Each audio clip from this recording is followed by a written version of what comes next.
Salut à tous, donc aujourd'hui je vous retrouve pour une nouvelle vidéo. Il s'agit de la dernière vidéo de 2014 et pour marquer le coup je vous fais le Best of 2014 tag. C'est une vidéo que Bethany Mota avait inventée sur sa chaîne. Il s'agit de vous donner tous les favoris de 2014, catégorie par catégorie, et on va commencer par la première catégorie qui est la catégorie beauté. Et le premier produit qu'on doit citer, c'est le produit pour le teint. Et vous vous en doutez, je vais vous parler de la peau parfaite de Yves Rocher en teinte light. C'est la bébé crème de Yves Rocher. J'ai testé d'autres bébés crèmes, mais c'est vraiment vers celle-là que je me suis le plus tournée cette année.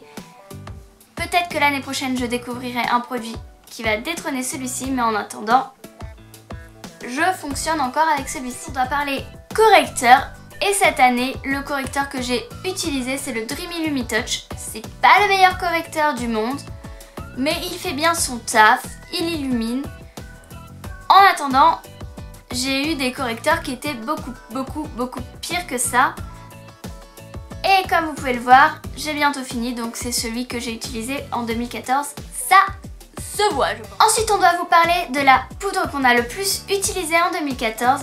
Et bien évidemment, je vais vous montrer ce blush là, qui est un blush de ma palette Yves Rocher. C'est un espèce de pêche très clair que j'ai utilisé comme poudre. C'est pas l'idéal, mais faute de mieux, c'est toujours mieux que rien. Et je l'ai adoré et ça se voit, je ne sais pas si on voit très bien, si on voit bien. Je l'ai bientôt fini, donc 2014, ça a été ce petit bébé pour la poudre. 2015, on verra. Ensuite, on va vous parler du blush qui a marqué notre année 2014 et pour moi c'est le blush culotté de Etam. J'adore vraiment ce produit, donc moi j'ai la teinte Girls and Roses. Si vous ne connaissez pas les blushs culottés, c'est un blush crème. Pour moi c'est le meilleur blush du monde. Non, peut-être pas du monde, mais en tout cas de ce que j'ai testé, donc il est comme ceci. Et voilà, ça a été mon chouchou de 2014. Ensuite, on doit vous parler fard à paupières et moi je ne pouvais pas ne pas vous parler d'une palette. C'est la Chocolate Bar de Too Faced. Donc là elle est dans sa boîte. Vous la connaissez hors de sa boîte, elle ressemble à une tablette de chocolat. Je l'adore, ça a été vraiment un achat que j'ai fait cette année et dont je ne regrette pas du tout. Voilà. Ensuite on doit vous parler eyeliner et mascara. Je n'ai aucun eyeliner à vous montrer. En revanche, niveau mascara, c'est le Rocket Volume Mascara. Vraiment, c'est pas celui que je porte, pour la simple et bonne raison que je veux finir les autres parce que je les aime moins. Mais c'est vraiment celui-ci que j'adore. Pour moi, c'est le meilleur. On est censé ensuite vous parler produits lèvres. Et vous ne serez pas étonné que je vous présente le porte-baiser de Etam en teinte Melrose Place. C'est un rouge mat, comme je le dis toujours. J'adore ce rouge à lèvres. Seul point négatif, c'est que si on mange comme un gros dégoûtant. Non, j'allais dire comme... Oui, non, pas comme un gros dégoûtant. Si on mange avec, qu'on s'essuie la bouche, on se retrouve avec du rouge tout autour. Et c'est pas glam glam. Je dédicace ce petit moment à Kim et Johanna qui ont bien rigolé parce que j'ai dû me tripatouiller avec ce rouge à lèvres. J'en avais partout et plus je frottais et pire c'était. Voilà, c'est le seul point négatif de ce rouge à lèvres.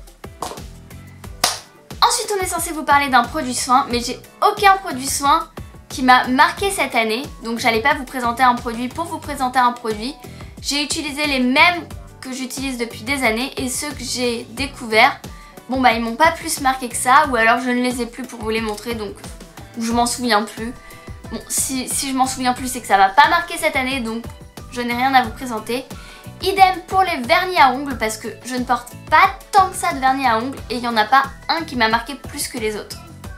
Ensuite on passe à la deuxième catégorie qui est la catégorie cheveux. Et on doit vous parler d'un shampoing.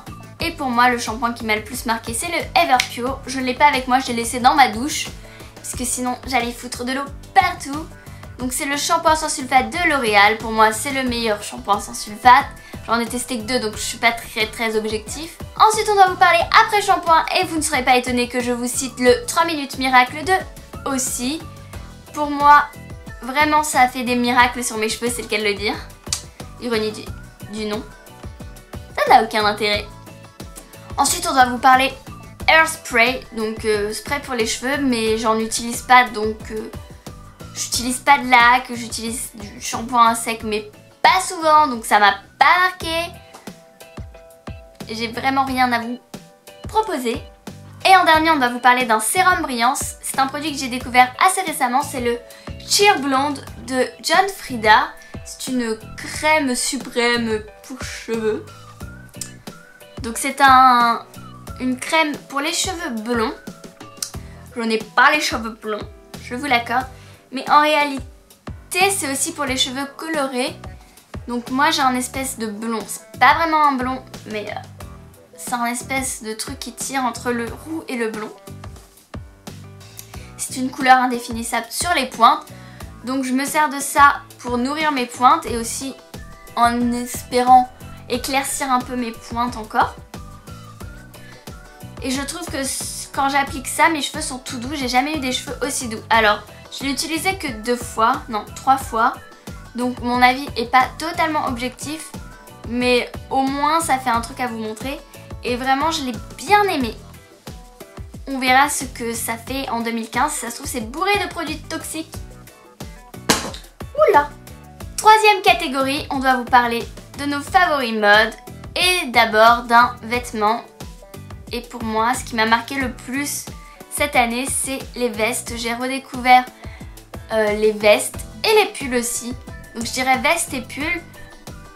Tous ces vêtements que je disais, c'est pas pour moi. Les vestes, c'est pas pour moi. Les chemisiers par exemple aussi, c'est pas pour moi. Et finalement, c'est pour moi. En fait, j'ai envie de dire, ça dépend de la façon dont on le porte, comme tout. Ensuite, on est censé vous parler bijoux, mais j'ai aucun bijou à vous montrer pour la simple et bonne raison que je ne porte pas tant de bijoux que ça. Niveau chaussures, c'est mes chaussures Gémeaux, celles que vous avez vues dans toutes mes vidéos. C'est des boots genre combat boots. Je sais pas si c'est très clair. C'est des boots qui montent pas très haut avec des lacets et des fermetures éclairs sur les côtés. En dernier, on doit vous parler sac. Et bien évidemment, je vous montre mon sac Kookaï que j'ai eu pour ma fête. Je l'adore, je l'adore, je l'adore. C'est un sac qui va avec tout. Il est super bien, il est super grand, il est... Voilà. Voilà, je ne vais pas en dire plus, ça ne sert à rien. On passe à la dernière catégorie, c'est la catégorie random. Et on doit vous parler d'un film qui nous a marqué et d'une série qui nous a marqué. Pour le film, je pense que La Reine des Neiges m'a marqué, même si je l'ai vu, je crois, en 2013. Je suis pas sûre d'ailleurs que je l'ai vu en 2013. En 2014. Je l'avais vu avant... Bref, je crois que c'est celui-là qui m'a le plus marqué parce que je l'ai beaucoup regardé en 2014. Et voilà. Pour les séries, la série qui m'a le plus marqué, c'est Switch at Birth. Parce que pour moi, c'était... c'est toujours... En fait, c'est une série qui met en avant les sourds et muets. Et je trouve que c'est bien de faire parler, entre guillemets, ces personnages qu'on n'a pas souvent l'occasion d'entendre. Alors ouais, jeu de mots pourri, c'est pas fait exprès, mais c'est vrai que donner la parole, entre guillemets, à ces personnages, ça me fait plaisir parce que il y a une communauté de sourds et muets et il faut la mettre en lumière parce qu'il y a des gens qui ne savent pas, il y a forcément des sourds et muets qui ne savent pas qu'il existe une communauté, qu'il existe des gens comme eux et que les gens comme eux arrivent à s'en sortir, qu'ils peuvent faire des choses. Et je trouve que c'est bien d'avoir une série où les personnages sont des sourds et muets, une partie en tout cas. Ensuite, on doit vous parler d'une chanson, et je n'ai pas de chanson qui a marqué mon année 2014, si ce n'est que j'ai beaucoup écouté l'album de Taylor Swift 1989, qui est l'année de sa naissance.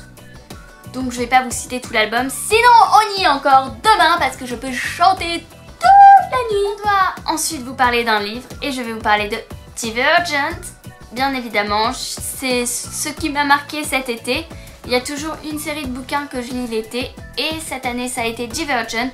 Je l'ai dévoré, j'ai adoré, le tome 2 en particulier c'est mon préféré.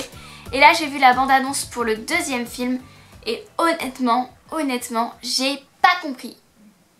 J'ai pas compris. Dites-moi en commentaire si vous avez compris. Parce que j'ai l'impression qu'ils ont changé plein de choses en rapport avec le bouquin. Je n'ai pas de favori de nourriture à vous présenter. Pour 2014, j'ai mangé exactement la même chose qu'en 2013. Ah non! J'ai découvert le porridge en 2014. Et ça a révolutionné mon petit déjeuner. Goûtez. Ceci est un message du porridge. Et en dernier, on doit vous parler d'une boisson. J'arrivais pas à faire un choix parmi toutes les boissons et je pense que le terme générique sera mieux. Boisson chaude. J'ai bu énormément de thé, de café, non pas tant que ça, de chocolat, de lait chaud, non pas tant que ça. J'ai surtout bu thé, chocolat et tisane, les tisanes. Je ne bois que ça. Si je ne bois pas de tisane, je ne bois pas de la journée. Alors du coup, je ne mets pas de sucre, je mets juste ma tisane, c'est donc des plantes. C'est pas trop nocif par rapport à un coca ou un thé ou voilà. Non, pas un thé glacé je veux dire. Donc voilà, ça me permet de boire de l'eau. Voilà. Pas le chocolat, hein. Le chocolat ne permet pas de boire de l'eau. Si tout ceci n'a pour vous aucun sens, désolée, je suis comme... Donc voilà, cette vidéo est maintenant terminée, j'espère qu'elle vous a plu. N'hésitez pas à vous abonner à ma chaîne, c'est toujours gratuit. N'hésitez pas non plus à me rejoindre sur les réseaux sociaux, je vais pas les citer. Comme d'habitude, vous savez que ça se trouve en barre d'infos, donc surtout n'hésitez pas. Je suis très active sur les réseaux sociaux, pas tellement Facebook mais plutôt Twitter. Donc si vous voulez connaître mes aventures de montage, de filmage, de tout ce que vous voulez, Twitter. Ensuite, qu'est-ce que je peux dire d'autre? N'hésitez pas à liker la vidéo si elle vous a plu, à me donner quels sont vos favoris de toute l'année, quels sont les produits qui vous ont marqué. Peut-être que dans vos produits qui vous ont marqué, c'est des produits que je n'ai pas testés, du coup je pourrais les tester. N'hésitez pas à me donner ce que vous avez envie de voir comme vidéo. Et moi je vous dis à samedi pour une nouvelle vidéo, donc à l'année prochaine. Blague de merde! Il fallait bien que quelqu'un la fasse, et comme je suis toute seule, c'était moi. Ok, je sors. Si cette fin de vidéo t'a paru bizarre, attends-toi à voir d'autres bizarreries en 2015. Bye!